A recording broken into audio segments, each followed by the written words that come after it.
What is Taylor Swift planning?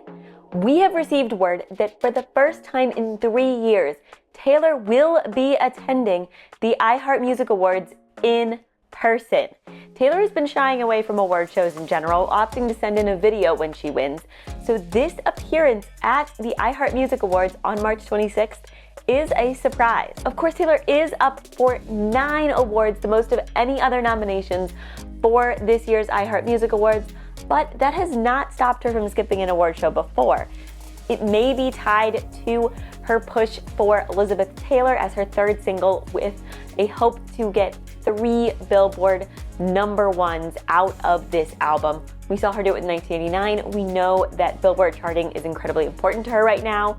In particular, I'm excited to see what she's wearing because she sends us a lot of messages through her fashion. And if you are not familiar with that, then you have to head over to Taylor Swift Style and read some of Sarah's commentary there. Certainly excited to see what Sarah IDs for Taylor's outfit and whether we're seeing nods to Elizabeth Taylor or whether we're seeing nods to something coming later this year. This is probably tied to Elizabeth Taylor, but exactly how is not clear, because the only physical sale for Elizabeth Taylor that we know of thus far is not until Record Store Day on April 18th. So any boost that she could get from whatever she has planned for the iHeartMusic Awards on March 26th is not going to carry all the way to April 18th. Elizabeth Taylor does have a long way to go on the Billboard charts to make it all the way to #1. It came back on the charts this week at number 74. So we've got a ways to go. And we've previously seen Taylor need significant physical sales as well as a couple rounds of the music video in order to get all the way to the top of the charts.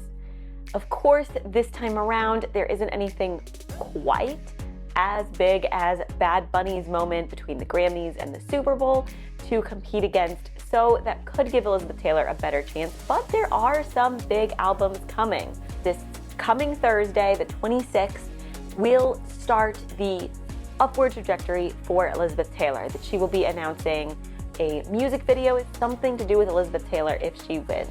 I would also look at her outfit having something to do with her efforts to get Elizabeth Taylor up the charts. One of the things that Taylor may have planned to push Elizabeth Taylor up the charts quickly would be a high-level collaboration.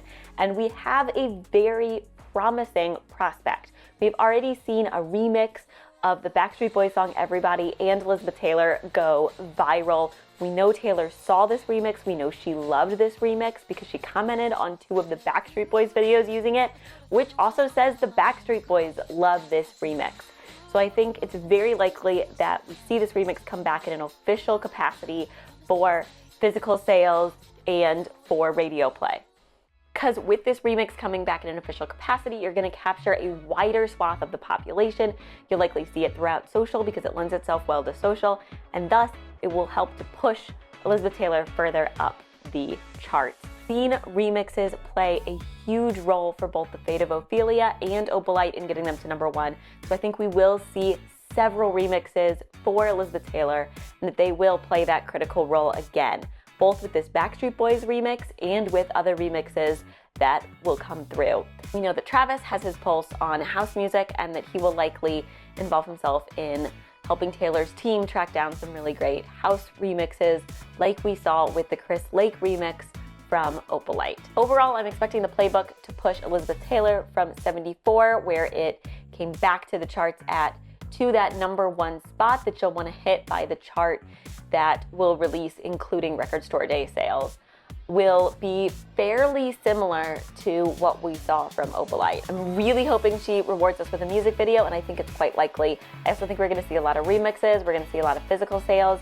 I think there will be some extra new ways that she pushes it. I would not be at all surprised if we see specific Elizabeth Taylor merch bundled with the Elizabeth Taylor single, because she's going to know that folks are tired of buying singles, and she's going to want to use that workaround. You can still create physical sales by bundling a CD with merch, so I would not be surprised if we see that happen. Another thing that I think would be really fun and that I'm really hoping to see is for her to promote Elizabeth Taylor as a single by publicly going to dinner at Musso and Frank's and giving us some Easter eggs in that outfit. I think she would definitely see the streams of Elizabeth Taylor go up with a public dinner appearance at Musso and Frank's. So we'll see if she does something like that with a fun nod to the song. But overall, we're gonna see remixes, we're gonna see physical sales pushed. As the strategy unrolls, we will of course be diving deep into what strategies Taylor uses from a business perspective in my Swiftie Biz School series. My name is Amanda. I went to a business school, so I break down all the MBA side of Taylor's business world because she is an incredible businesswoman. I also cover the intersection of Taylor Swift and books with my Dear Reader book series, which we will have more of very, very soon. We have Rebecca coming up and so much more. So please like and subscribe and let me know what you think in the comments below. What are we going to see for Taylor's business strategy with Elizabeth Taylor? I would love to hear your thoughts and I will see you soon. Bye.